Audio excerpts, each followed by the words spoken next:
I'm speaking to Anthony Short, who's the foreman at Historic Property Restoration Limited. He's a stonemason working in the cathedral. Yeah, well, over the last couple of days, me and Paul Knott have been putting the standard black paving in around the pulpit. We like to get everything nice and tight around the plinth of it. So, as you can see, I think we've managed to do that. It's a really beautiful job. What tools do you use for that? Well, we had to use grinders, still saws, chisels, hand chisels, stuff like that. There was some interesting parts of it, like you can see where we've had to actually core drill out for the electrics in. That took quite a bit working out. And like I say, just round the plinth, we've had to chamfer it all off, so we've got a nice tight fit around it. Sounds very, very difficult, tricky work. It was. It is, but we know what we're doing. Have you ever worked on such an ornate carving before or around it? Something like that's a different standard of what we do. Like we're saying, back then you would have been classed as a stonemason to do that. I would say if you could produce anything like that nowadays, you'd be a sculptor. It's amazing how they actually done it. Right.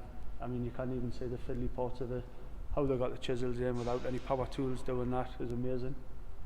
And especially on a marble like that, so brittle. So I think if they had glue, they would have glued it back on back then, but I don't think they would have.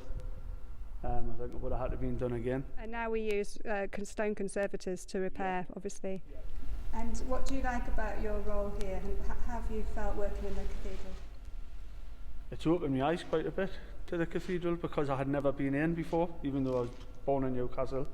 And the actual history of it, the building itself, how beautiful it is, the windows, like you say, the pulpit. I think it's a shame that it never got used as much as it did, really. Where hopefully with this, everybody will start to come back, and it'll be a great part of the city again. Are you going to tell me about another piece you've been working on recently on one of the ledger stones? One of the ledger stones was snapped, and over the years this part of it went missing. So what we had to do is, we've used a bit of the standard black.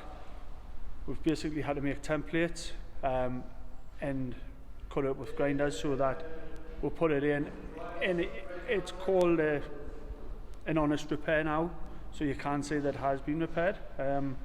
So hopefully there'll be quite a few of them around, and people will be able to see them and see the ones that have been damaged and see where we've done our best to repair them as we could. And have you found out anything about the people commemorated on these ledger stones? We have quite a bit with the historian. She came in and she told us, I mean, you could listen to her for 3 or 4 hours and it would be like 10 minutes, but it was really interesting, and some of the people that we didn't know were even buried in here. People that really are the history of Newcastle, really. So that was very interesting as well. And will you be leaving your stonemason's mark anywhere?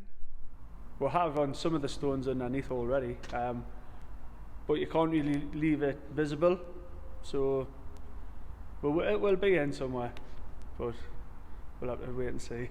And how does it feel to be joining ranks of stonemasons working through the ages? When you're working on something like this and you think that hopefully in 200 years time your work's still going to be here, that's what makes the job worthwhile, I think. Really does. This has been standing here for centuries, so we are just carrying on that tradition, really. So hopefully in a couple of 100 years time somebody lifts up a paving slab and sees our name underneath it, then they can look back at the history of us. Hopefully that'll do it. What a great record that will be. It will be, yeah. Thanks, Anthony.